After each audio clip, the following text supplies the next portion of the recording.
scene. Okay, guys, so for description, what do you see in this picture by Vincent Van Gogh? They're recording points. Think of the elements of art. Yes, Walter. I see random rhythms of the stems, so like they're kind of wavy and like they're all in unison. Random rhythms through the stems because the stems are wavy. Yes, Oliver. I see converging lines. Converging lines from what? Las hojas que se mueven así. Ah, okay, so like the leaves are the converging lines. Where are they pointing at? What do you think they're pointing at? So the blue flowers. Oh, so they're pointing at the blue flowers? Is there Mmm. other converging lines that you see here? Yes, I Brent? think the converging lines could also be the blue flowers. Ooh, blue flowers. Why do you say that? Because the blue flowers are going to the white flower, and I think the white flower is the focal point. So then the blue flowers has converging lines to point towards the white flower. Anything else? What else is he? Yes. I want to disagree with Walter. I think like it's showing flowing rhythm. Flowing rhythm. Flowing rhythm. So not random rhythm, but flowing rhythm. And that would be an analysis, right? Flowing rhythm. Whoa, whoa. Anything else? What do you see? What do you see? Flowing. What do you notice? Yes, Ethan. Oh, so we're now in analysis. Focal point is the blue flowers because it's the what? The brightest color. So I've heard two things, right? Focal point is white flower and focal point is the blue flower. There are a lot of blue flowers. How could they be the focal point if there are so many focal points, right? 1 point. Thoughts, Walter? I noticed that the white flower kind of provides contrast because like it's among the blue ones, so then it kind of sticks out because it's like because it's different. Do you guys agree? The white flower is different? I disagree with Walter because I feel like there is only one, and I feel like the blue flowers have more clustering, so I feel like it brings more attention like to viewers. So we look more at the blue flower. So raise your hand if you look at the white flower. How many of you are looking at the white flower first? Raise your hand. How many? Okay. Ooh, that's a lot. Raise your hand if you're looking at all those blue flowers first. I think the question, Mr. and Miss, is where does Vincent Van Gogh want us to like linger? Where does he want us to like look for a long time? Yeah. So where do you think Vincent Van Gogh wants your eyes to go to? Based off like, think about like the converging lens. There's like so much blue, right? But there's one thing of one color. Where do you think the painter wants you to see? Like I think maybe the first read is the blue flowers for sure. You're like, whoa, look at that color. But then a second read, he wants you to discover something. What does he want you to discover?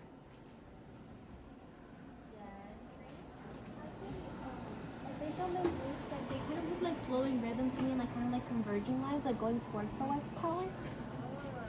Because they're like moving like towards over to like where it's placed. So it just like has me think that like that direction. It has meaning. Anything else? Did you guys like not notice the white flower at first? Raise your hand if you didn't see the white flower at first. Like you missed the white flower. I wonder why that might be and what the theme might be because of that. Yeah, what do we think the theme is? Have Mr. lead this discussion. Mr. What is the message? What is this about? It's a mensaje. It's the message here. What's the artist trying to say? ¿Qué es lo que quiere decir?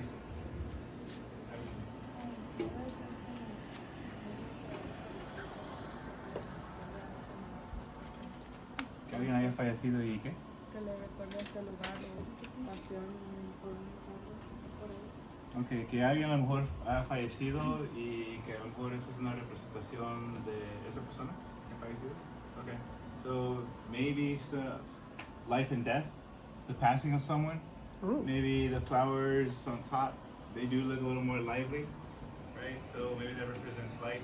And then the bottom ones, Maybe because of the location of it and the way that they're kind of facing.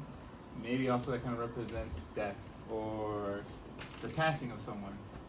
She also mentioned that maybe it's just a memory of, it's a site or maybe a spot that the artist maybe remembers and they're just kind of mourning by drawing it. I kind of like highlight that like once was. Raise your hand if you see that theme. How many of you could understand? Walter? Grease? Wow. Cassandra understands that. So we had another hand. It was Walter, right? What is it? I think I personally think it's pretty similar to what she said. I think it means like how like life is beautiful and how we should enjoy it while it lasts. Oh wow. Yeah. Life is beautiful and we should enjoy it while it lasts. Que la vida es hermosa y debemos disfrutar mientras la tenemos. Pues existe. Well, Kimberly, you want to Walter, I want to say that maybe it represents like inner peace and how he's like being happy and enjoying life on a sunny day with all the flowers and he's just like healing himself and like discovering himself maybe. Ooh, is he the white flower? Yeah, I feel like he wants to like represent himself as the white flower among other people who are the orange flowers and the blue ones, and maybe he's just like trying to get inner peace and discover who he is. Mmm. Well, that's like to get inner peace and what? And discover who he is. That's a good one. And yeah, I can see that just because there's so much variation of the flowers there, right? It's still limited on the amount of colors in there, but I think it really makes a good point that it's pretty significant, the fact that there's, yes, yellow and blue, and then there's just one white. One blue flower that's way on the far side that's kind of blue and white, right? Entonces, lo que dijo Kimberly es que puede representar encontrando paz en uno mismo. El hecho de que hay flores amarillas y también una flor más que es blanca, puede ser que el autor, el artista quiere representarse a él mismo como alguien diferente o alguien que está trabajando en mantener su sanidad o su individualismo en un mundo donde hay mucho de lo igual o también un poco de variedad.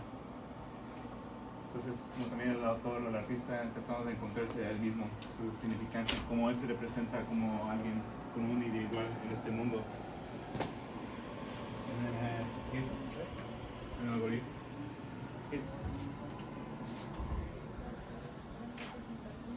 De felicidad y alegría porque están vivas y también por su tono de colores. También pienso que pueden ser como representar como etapas de crecimiento y así.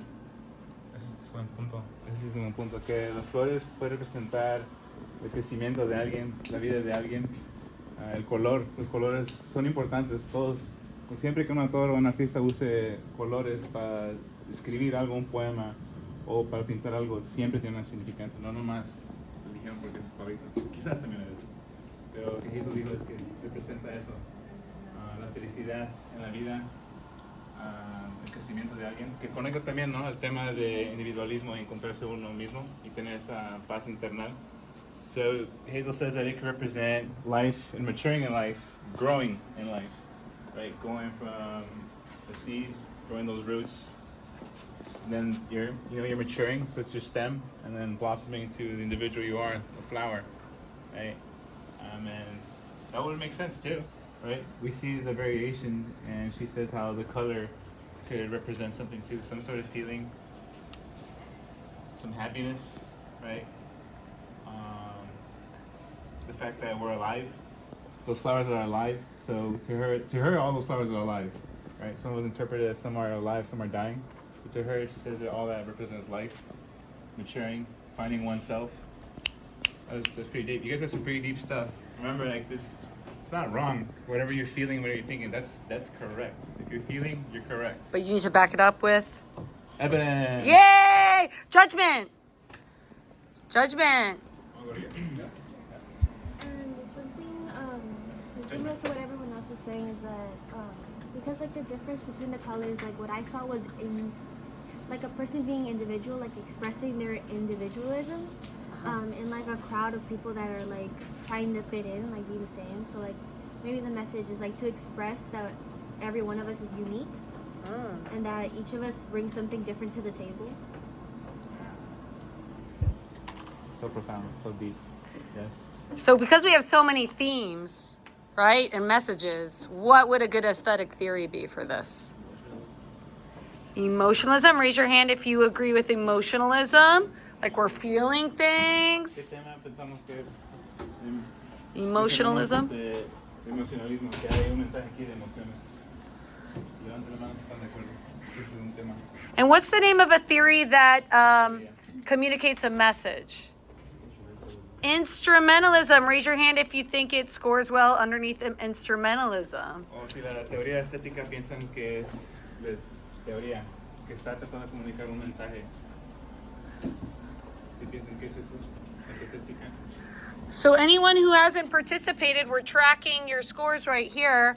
Want to say why it's such a good work of art? Or maybe you're going to say it's a bad work of art. ¿Alguien quiere decir por qué es una buena obra de arte? María. Por la combinación de colores, de color cálidos y frío. But Maria said that she wants to say that the piece is great. It is a good art piece because of the combinations of colors, combinations of bright colors, lighter colors. ¿Para ti hay colores oscuros también? ¿O nomás puro brillo, puro claro? Fríos son como los azules, ¿no? Y cálidos son como los naranjas y rojos. Entonces, ¿interpretarías todo esto como colores vibrantes, Ajá. felices? Sí. Como dos sentimientos. ¿Cuáles? Como feliz y como triste. Wow. I think Maria makes an interesting observation about how these are all bright colors, light colors, but that simultaneously they produce these feelings in her of happiness, but also sadness. And I think that's a really interesting perspective to have on a piece that we're all feeling all sorts of different feelings. We're saying life and death. We're saying happiness, appreciation, inner peace.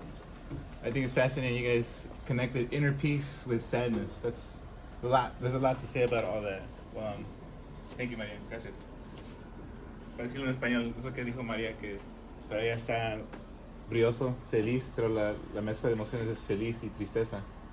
A pesar que hay colores muy brillantes. O sea, yo no miro nada muy oscuro. No hay ningún morado bien pesado o un negro ahí. Nomás es puro color verde, azul, amarillo. ¿Alguna otra persona? Yo pienso que es un buen trabajo porque tiene diferentes mensajes y emociones.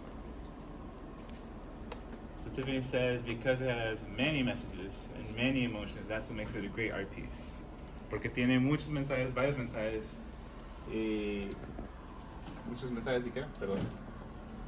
¿Y emociones? Y emociones. Pues, la variedad de emociones, la variedad de mensajes hace que esta obra sea muy buena. También opino igual, porque así hay mucho que discutir, hay mucho que podemos decir. Todos tenemos algo que decir de este tema.